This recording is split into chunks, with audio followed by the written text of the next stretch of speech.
Y esta es la despedida cuando ya me marché de la FSM en el año exactamente el 82. Tenía 70 años. Yo era el responsable de la sección de traducciones. A mi cargo tenía toda esta gente. Había ingleses, franceses, de ruso. Yo era el jefe de la sección. Esta es la iglesia de San Lorenzo en Córdoba. 31.788 granos de arroz y 3.063 de arena. Tengo calculado que entran 25 granos de arroz por centímetro cuadrado. Estuvimos en Cuba. Yo he estado en muchos sitios por ahí con la FSM, ¿no? Hemos estado en Irak, en Adén, en Etiopía. Esta es la parte trasera, ¿no? Esto tiene que ser esto de aquí así. Estas son las arcadas, que vendrán pegadas aquí, porque esta la repito, porque la voy a hacer igual que se la hice a mi hija. Yo estaba totalmente ilusionado con el trabajo mío, porque me parecía que era apoyar al movimiento de liberación de los pueblos, en mi opinión, y yo trabajaba pues, con mucho entusiasmo y estaba muy bien. Los cristianos tienen sus sánticos, los comunistas teníamos también nuestros santos. Por ejemplo, los cristianos, un buen cristiano tiene que haber ido a Roma a conocer el Vaticano. Un buen comunista tenía que haber ido a Moscú a ver el mausoleo de Lenin. A mí me quisieron llevar y me reí yo del mausoleo de Lenin y de quien me quiso llevar, ¿no? Mira, eso no me interesa.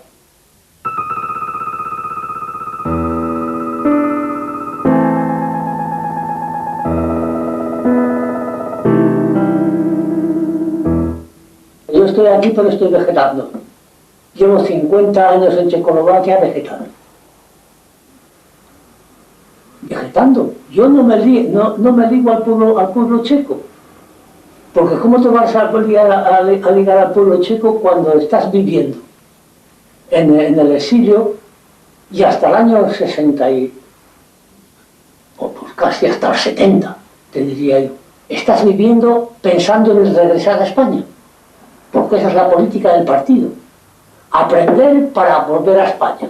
Aprender para mañana volver a España. Aprender, ¿qué voy a aprender en Checoslovaquia?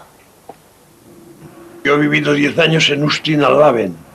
La actividad era exclusivamente trabajar en el círculo de españoles, hacer reuniones de partido, reunirse, teníamos nuestras células, nuestros grupos de partido, ¿no? Y discutíamos la situación internacional, la situación española sobre todo.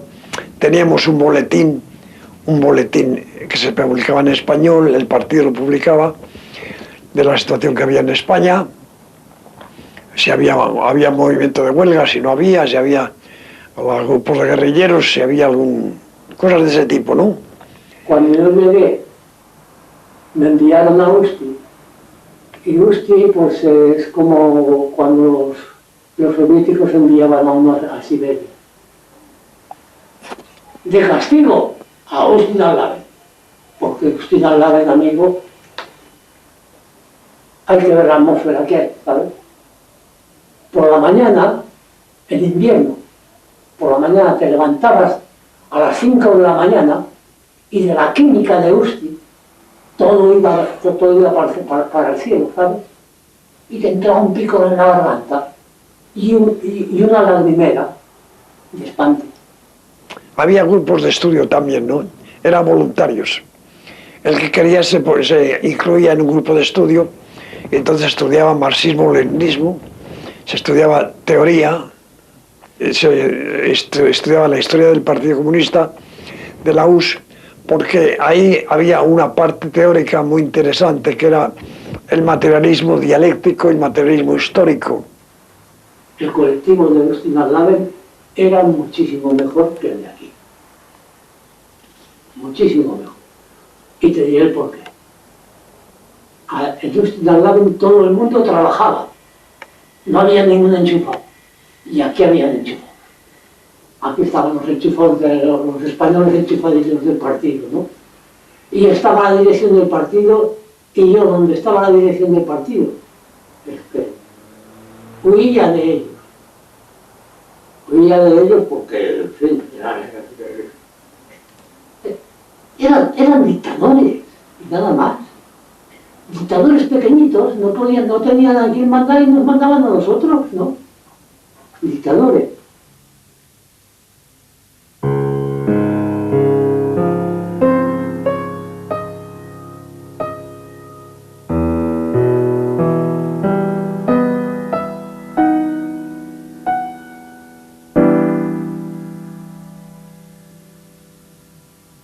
Y el 51 yo estaba todavía en París, porque a mí parece que habían dado orden de detención, pero yo tenía otro nombre y no me habían dado conmigo.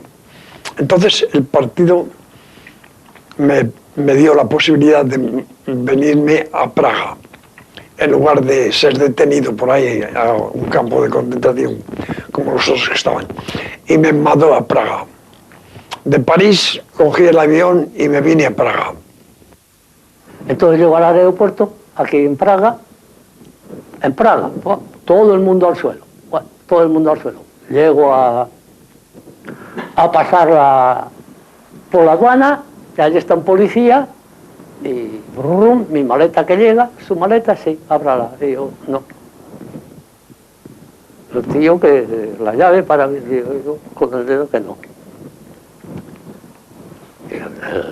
Claro, el policía se pone nervioso, yo estoy allí, el autobús que tiene que venir del aeropuerto a Praga ha salido para Praga, y yo estoy allí, y ya cuando le pregunto, ¿habla usted francés? Y me dice, sí. Entonces empezamos a hablar en francés, hablaba muy poco francés, pero en fin, nos entendimos, y le digo, llame al Comité Central del Partido Comunista. Y que el Comité Central comunique al Partido Comunista de España que José Montorio está aquí en el aeropuerto. Porque tenían que haberme venido a buscar al aeropuerto, pero no ha venido nadie. Yo vine del aeropuerto, me trajeron a Praga pues en un coche, ¿no? En un Tatraplan. Bueno, Tatraplan. Y me trajeron ya a un hotel, que es el Hotel París, cerca de la plaza la Plaza de la República, Lau. Bueno, al final, con el policía de la aduana, se pusieron de acuerdo, y en un autobús llegué, y que tenía la parada en el Cotva, donde está el cine Cotva. Ahí tenía una parada. Y quedamos en que ahí me estaría esperando un español. Llego ahí y me encuentro con que tampoco hay ninguno. Y yo con mi maleta, esperando, ¿y qué hago yo ahora aquí? Simplemente que además yo venía, me dijeron que iba a venir para 3 meses. Yo creía que venía de paso nada más, ¿no? Para después volverme otra vez a España o a donde fuera. Estaba como movilizado. Llega el 1 de mayo y, claro, como buen comunista, 1 de mayo, pues hay que ver la manifestación del 1 de mayo. Pero el partido no me da señales de vida. Digo, bueno, sí que es raro. No da señales de vida. Ya no sé, me he puesto en contacto con otro español que está en las mismas condiciones que yo, pero que está en otro hotel. Y el 1 de mayo, buscando el colarnos por alguna calleja para ver la manifestación del 1 de mayo, nos quedamos a oscuras. No vimos el 1 de mayo porque todo estaba un montón de gente. No sabiendo checo, empezabas allí a empujar a este que te empuja, el otro que... Y además aquí, ¿no? Eso de los empujones se lo encuentran a la vuelta a la esquina. Un empujón por aquí, otro empujón para allá.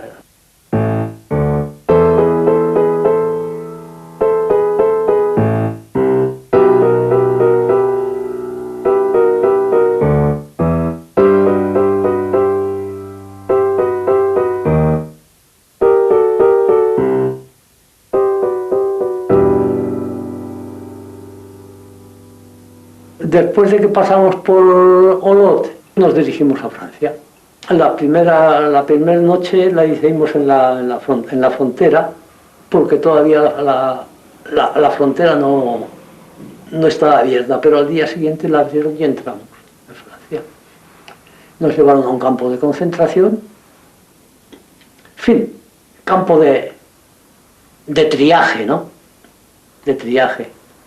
Aquello no era campo, aquello no era campo, le habían puesto una alambrada, pero era invierno, ¿sabes? En el mes de febrero, en los Pirineos, sin ropa, descalzos, como quien dice, y chapeteando encima de la nieve, y el agua congelada.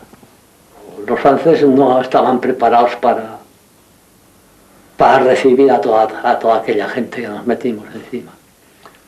Un pan militar, que venía a ser una cosa así, francés, podía tener 1 kilo. Para todo un santo día había que repartirlo para 25 personas. Un pan para 25. Entonces, ¿cómo se hacía eso?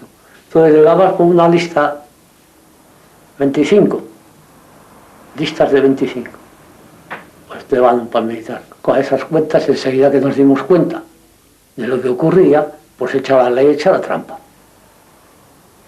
Empezabas a poner nombres, hacías una lista de con 25 nombres, pan.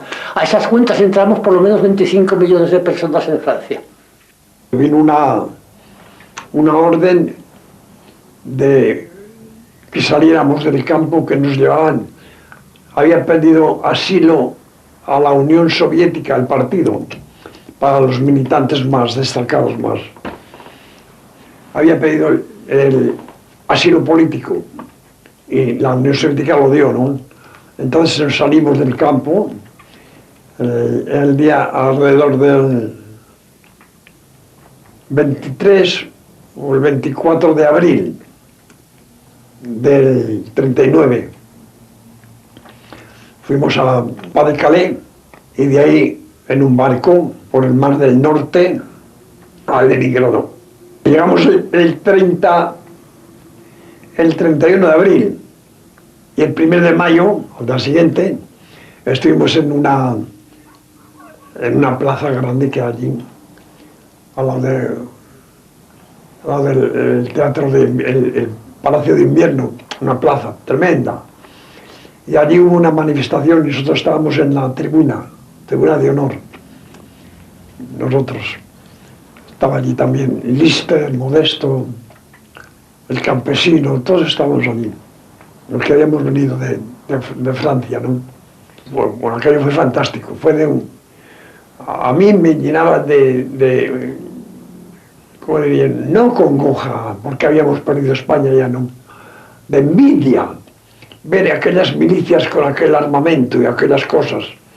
Decíamos, Jesús María, si lo hubiésemos tenido nosotros.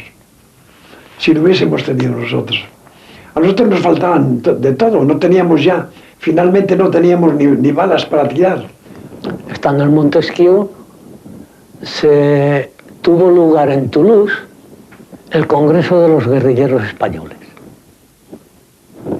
Ahí estaba representada la CNT y eso, y yo bajé desde Montesquieu, me llegué a Toulouse como delegado de los anarquistas que había en la brigada, que éramos unos 70. Y allí estaba un tal Arnau, que era el responsable pues, ¿qué te diré yo? Pues el jefe militar de los anarquistas, ¿no? El jefe militar. ¿A qué se dedicaba Arnau? Yo no sé. Ahora, lo que sí sé es que vendía armas. Y yo le compré una pistola. Una pistola que la llevé siempre en la cintura, porque como que yo estaba en una brigada que la mayoría eran comunistas, yo no las tenía todas conmigo. Nos fuimos voluntarios al Ejército Rojo. Pedimos ir voluntarios. Y ahí nos preguntaron si queríamos luchar en el ejército soviético contra los alemanes. Y claro, yo dije sencillamente, hace ya muchos años que yo estoy luchando contra el fascismo. Y desde que entré en el partido consideré que la vida mía no me pertenecía a mí, pertenecía al partido. El partido que me manda ahora aquí a luchar contra los alemanes, y yo voy totalmente convencido que es necesario, y es así. Correcto, voy, acepto, hasta la muerte.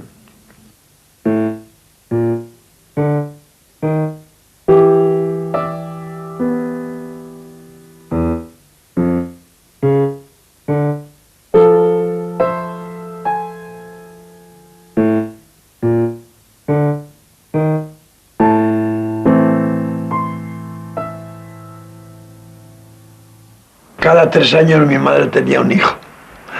Cada 3 años. Esto es al comienzo de la guerra. Sí, ya vine del frente y nos hicimos esta foto. El 18 de julio del 36 estaba en Barcelona. Yo creo que el 19 de julio de 1936 era domingo. Me imagino que debió de caer en domingo. Porque recuerdo que salí con unos amigos del bar, de la casa, para irnos a bañar. Pero cuando llegamos ya, una vez que habíamos rebasado la cuadrilla que íbamos, habíamos rebasado el cuartel de Lepanto, pues con los cascos de un caballo que venía corriendo, bueno, y que me llaman por mi nombre. Me di la vuelta y digo, anda, el marido de mi hermana, mi cuñado, me viene, no le dio alcance y me dice, bueno, José, vuélvete para casa. José, vuélvete para casa. Lo quedé mirando y estuve a punto de decirle, ¿y tú quién eres para mandarme que me vuelva para casa? Pero coño, me di cuenta que el tío estaba muy serio. Y le digo, ¿qué pasa? Dice, no pasa nada. Dice, pero volveros para casa. Dice, y así yo estaré más tranquilo. Bueno, me tragué mi lengua, les dije a los otros lo que me estaba diciendo el guardia civil. Y dice, pues sí, nos dimos media vuelta. Cuando entramos en el barrio, pues ya sonaron los primeros disparos.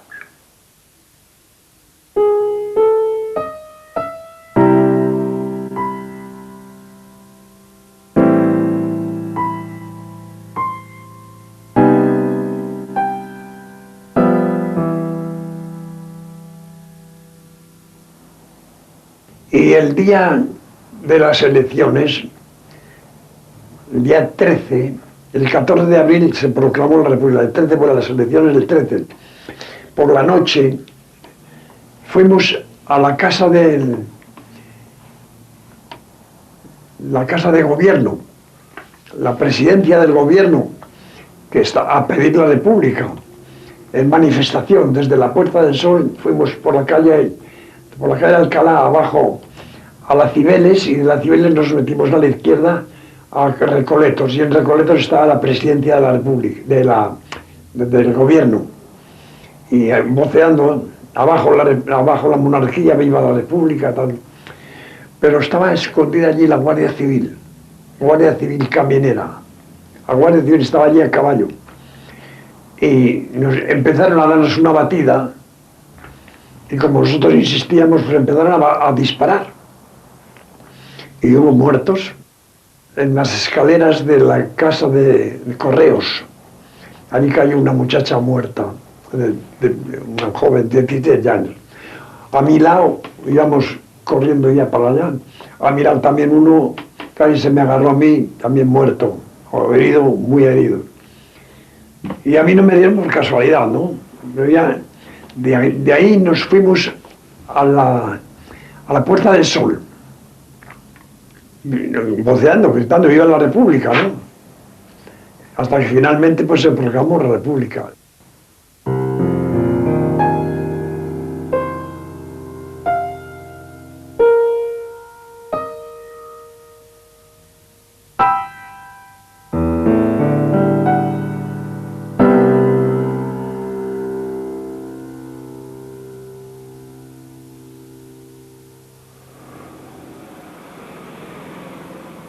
El año 30 cogimos el Escachamatas, fuimos hasta Cortes de Navarra, allí cogemos el tren que bajaba hacia Barcelona.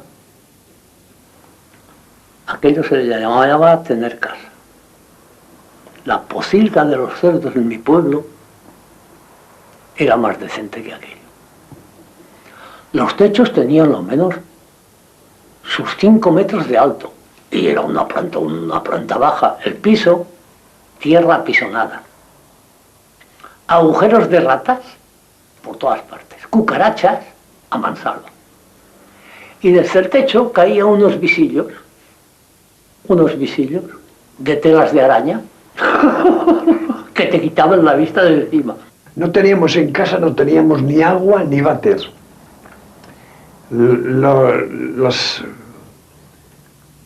Las sedes las tiraban por la ventana abajo. Había abajo una casa que tenía un vaquero. Había una vaquería. Vendía leche. Y allí en el patio debajo nuestro, no tenía, con el estiércol que sacaba de la cuadra lo tenía allí. Así que fíjate qué olores había por allí, sobre todo en verano. Y allí tirábamos los orines y todo lo demás allá, con eso, al balcón, por el balcón a la calle. Y me marché de la escuela porque un domingo, mientras estábamos jugando, pues me encontré, vendían cacahuetes, vendían esto, vendían lo otro, voy a coger dinero al abrigo que me había dejado en el colgarropas, y me había desaparecido una peseta. Bueno, ya me explicarás las rabietas que cogí, y se lo digo al cura. Se lo dije al cura que me faltaba una peseta del abrigo, y el tío me dice que era mentira. Y para convencerme de que era mentira, me soltó un bofetón. Con las mismas, cogí el abrigo y me fui a la calle. Ya no volví nunca más, ni a la escuela ni a la iglesia. Ya no volví nunca más a pisar una iglesia. En aquella época, pues, los críos no éramos tales críos. Sabíamos todas las fatigas que se pasaba en casa, ¿no? Entonces nuestro afán más grande era empezar a trabajar para ganar 4 perras y ayudar a la casa. Antes de ese hotel había estado en otro. Pues allí, con 11 años, un niño, era un niño totalmente, me hacían que me levantara a las 6 o las 7 de la mañana a limpiar la caldera de la calefacción, encender la calefacción con el carbón de cod que había por allí, y después de eso irme con el cocinero con la cesta de la compra al mercado, y venía yo cargado con una cesta que pesaba más que yo, que me hundía, y él venía delante de mí, que era un hombre casado ya, con hijos, pero no cogía la cesta, no, qué va. Él era el jefe de cocina y yo era un botones. Todas esas cosas yo las he considerado como tan injustas y tan desproporcionadas con lo que debía de ser un niño. El trato de un niño, bien está, que me pusieran de botones para los recados. Bueno, pero para ir a comprar un periódico, una cajita de tabaco o una pasta de dientes o lo que fuera. Pero para esas cosas tan duras, eso era una esclavitud, eso era una explotación tremenda, tremenda.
No, nunca me mordió un perro, nunca.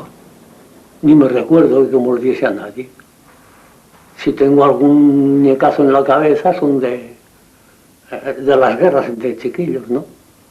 Guerras de mentiras que corría sangre verdadera. Pero no, generalmente jugábamos a moros y cristianos.